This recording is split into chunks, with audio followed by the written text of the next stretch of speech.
The wedding hall glowed with chandeliers, laughter echoing off the walls, the air heavy with perfumed champagne, and the faint clinking of silverware.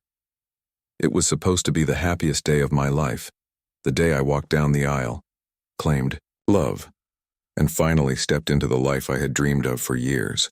Yet as the orchestra played and the bridesmaids fussed over my veil, I noticed one detail no one else could see: my mother-in-law's smirk. It wasn't a smile of joy. It was a smirk of ownership, the kind that said, "You may think today is yours, but I still control the script." The moment of truth came not when the vows were exchanged, not even when the kiss sealed the promise. It came later, when a conversation I wasn't supposed to hear revealed everything. Whispers carried through the bridal suite. My mother-in-law, dressed in a gown that glittered almost as boldly as mine, leaned into her sister and hissed, "She thinks she's secured a future.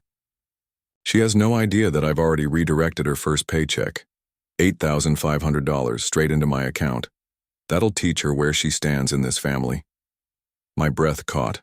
My wedding joy collided with betrayal in an instant. $8,500. The salary I had worked for, sweated for, sacrificed for. My hard-earned dignity, stolen on the very day I was supposed to feel untouchable. And the worst part? She thought I wouldn't find out. But here's the thing about betrayal. It has a way of sparking fire in the quietest hearts. And if she thought this wedding would be her triumph, she had no idea what storm was coming. So before we go any further, before the scandal, the chaos, the reveal that flipped her world upside down, let's rewind. Let's go back to the girl I was, the struggles that shaped me, and the path that led to this explosive wedding day. Because if you really want to understand how a mother-in-law's greed turned into her greatest regret, you need to know who I was before the dress, before the paycheck, before the war. So sit tight. Welcome, story lovers. From where are you watching? Drop your city name in the comments so we can see how far our story travels. I wasn't born into money. In fact, my earliest memories are stitched together with the hum of overdue bills sliding under the front door, and my mother's weary sigh as she counted pennies for groceries. My father left when I was 6, and though my mother tried to shield me from the absence a child notices, I noticed the empty chair at dinner, the quiet resentment in her eyes, and the way she grew old faster than she should have. School was my sanctuary. I wasn't the prettiest, I wasn't the loudest, but I was relentless. While other kids played tag, I memorized multiplication tables. While they slept in on weekends, I stocked shelves at the local grocery store to help with rent. Every paycheck went to survival: bus fare, textbooks, sometimes even the electric bill when it threatened to shut us down. Dreams? I had them, but I folded them neatly and tucked them away behind responsibility. College wasn't optional, it was salvation. My acceptance letter came with both joy and panic. Joy because I had made it. Panic because tuition was a mountain I wasn't sure I could climb. I worked every odd job imaginable: waitress, babysitter, library assistant, data entry clerk. I became the queen of side hustles, juggling exhaustion like it was a second language. There were nights I cried myself to sleep, not because I doubted my ability, but because I doubted the world's fairness. Watching others glide through life with parental support while I scraped together pennies built a fire in me that never went out. That fire became my weapon. Fast forward a few years, and somehow, I had made it. A degree in finance, a corporate position at a mid-sized firm, and finally the first salary that felt like more than survival: $8,500. It wasn't just a paycheck. It was proof that I had clawed my way out of the mud, that every sacrifice had been worth it. But life has a twisted sense of humor. Just as stability arrived, so did love. He came like a calm storm, gentle, disarming, yet unstoppable. His name was Daniel. He wasn't flashy, but his steadiness was exactly what my restless spirit craved. He listened when I spoke, valued my ambition, and for the first time, I felt like maybe, just maybe, I could be more than a survivor. His family, however, was a different story. From the moment I met his mother, I knew. The way her eyes scanned me, not as a daughter-in-law but as an intruder. The way she commented on my dress, my job, my hair, with sugar-laced disdain. She was a woman used to control, to getting the last word, to bending others into submission, and to her I was competition for her son's loyalty. Still I tried. For Daniel's sake I smiled, I offered kindness, I bit my tongue when she belittled me. I thought, marriage will soften her. I thought love would bridge the gap. But people, like her, don't soften. They sharpen. As the wedding approached, the tension thickened. Little digs about the guest list, the flowers, the budget. She tried to insert herself into every detail, and when I pushed back, she pulled Daniel into the middle. It was exhausting, but I told myself it was temporary. What I didn't know, what no one could have warned me, was that she was plotting something far worse. Something that went beyond petty comments and controlling behavior. She was about to rob me of the very symbol of my independence, my first salary, and she chose my wedding day as the battlefield. The discovery didn't happen by accident. It happened because I had learned long ago that survival meant vigilance. While others trusted blindly, I checked details. While others ignored whispers, I leaned in. It was the morning of my wedding, hours before I was set to walk down the aisle when the first red flag appeared. A notification buzzed on my phone. Direct deposit processed. Relief washed over me. My paycheck had cleared, but when I checked my balance, my stomach dropped. Zero, $8,500, gone, at E. First I thought it was a glitch. Banks make errors. But then I saw it. A transfer. To an account I didn't recognize. Panic clawed at my chest as I scrolled, searched, cross-checked, and then it hit me like a cold blade. The account belonged to my mother-in-law.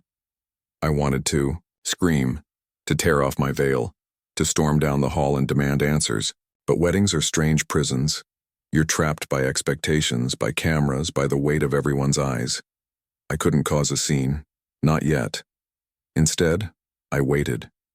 I waited and listened. And that's when I overheard her gloating to her sister, laughing about how she had already shown me my place.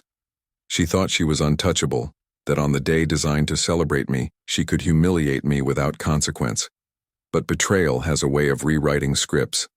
I knew I couldn't let this pass. I couldn't start my marriage under her shadow. This wasn't just about money, it was about dignity, about drawing a line that she could never cross again. So I made a plan. With trembling hands, I called the one person I trusted implicitly.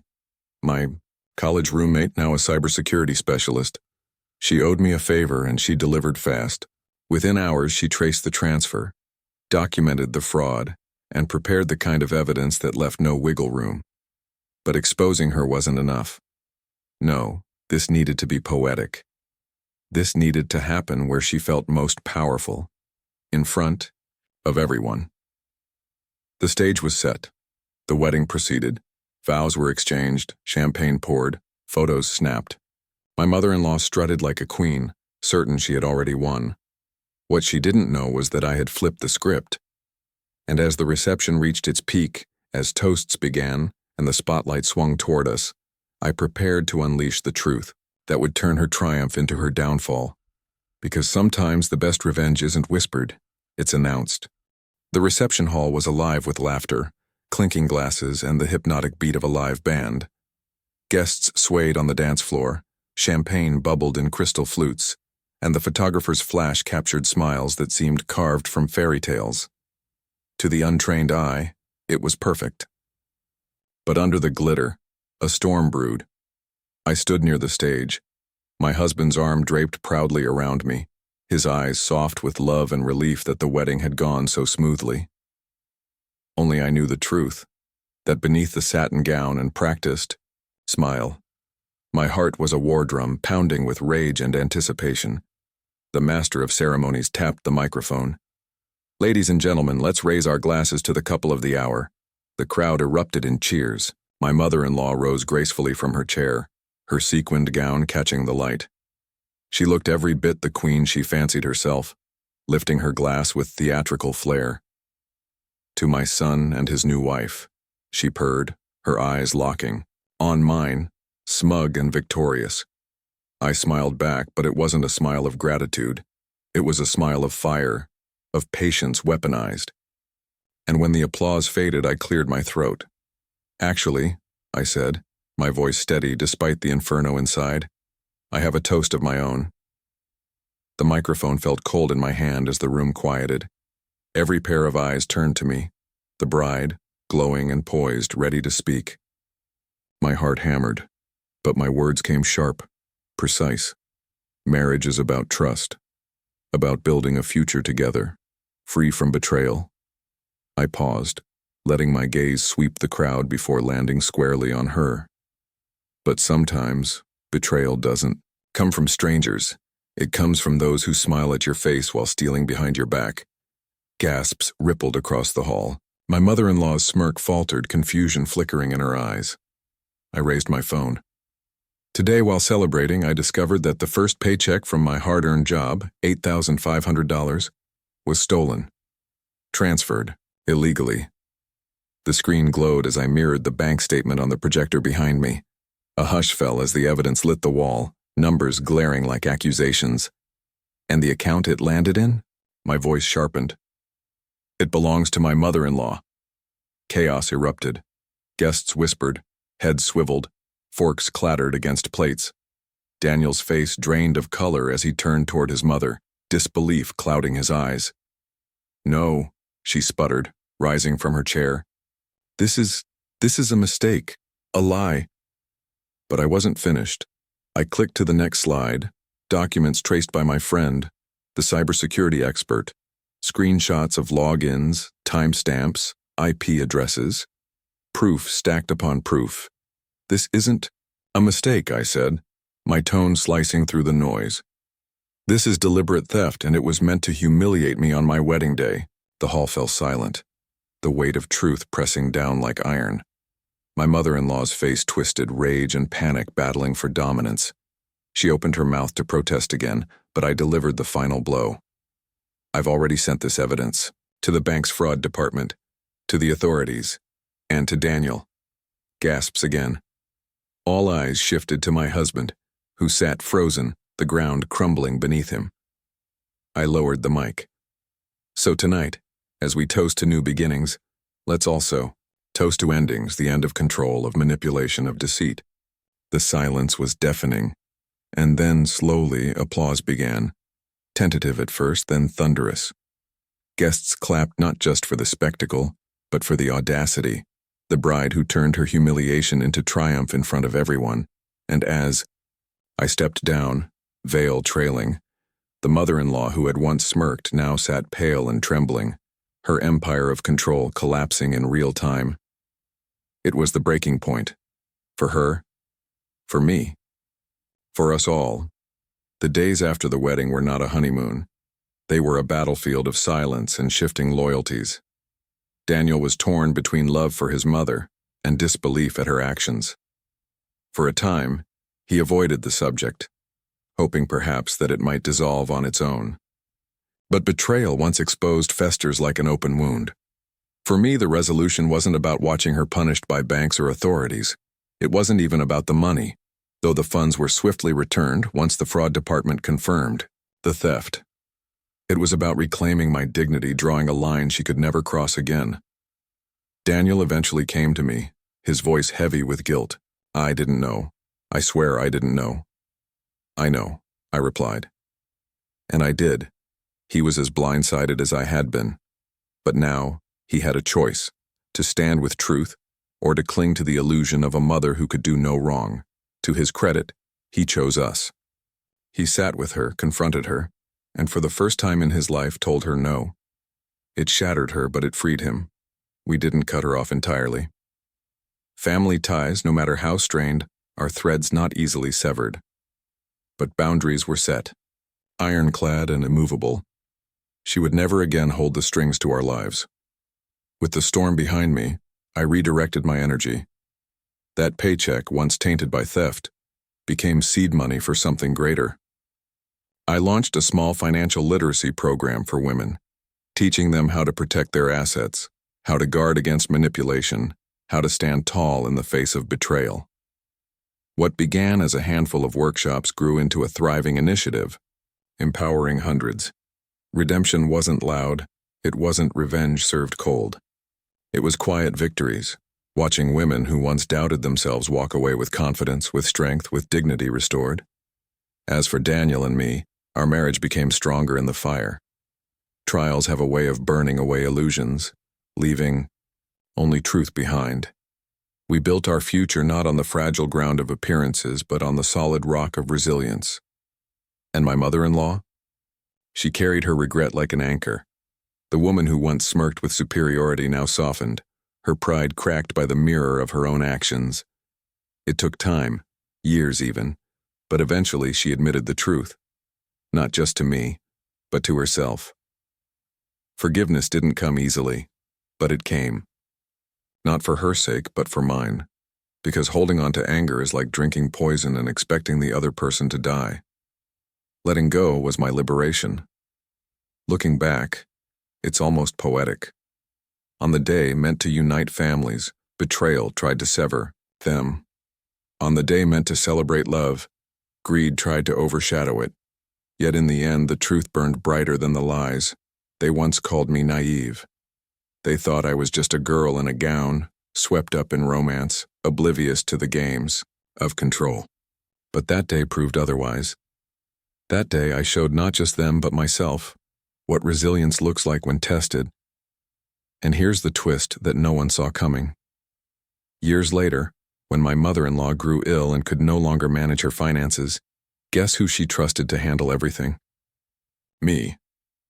The very woman she once tried to rob. Irony, it seems, has a sense of humor sharper than revenge, but I didn't steal from her. I didn't gloat. I managed her accounts with integrity, ensuring she lived her final years with dignity. Because my story wasn't about becoming like her, it was about rising above her. So here's the lesson, story lovers. Betrayal may wound, but it does not define. What defines us is the choice we make in response. Do we let it break us, or do we let it forge us? The next time you feel invisible, underestimated, or controlled, remember this. Even on your darkest day, you have the power to flip the script. Because sometimes the greatest twist isn't the downfall of your enemy, it's the rise of yourself. Thanks for watching. Subscribe to our channel for more powerful stories and new videos. And tell me in the comments, what would you have done if you discovered your mother-in-law stealing from you on your wedding day?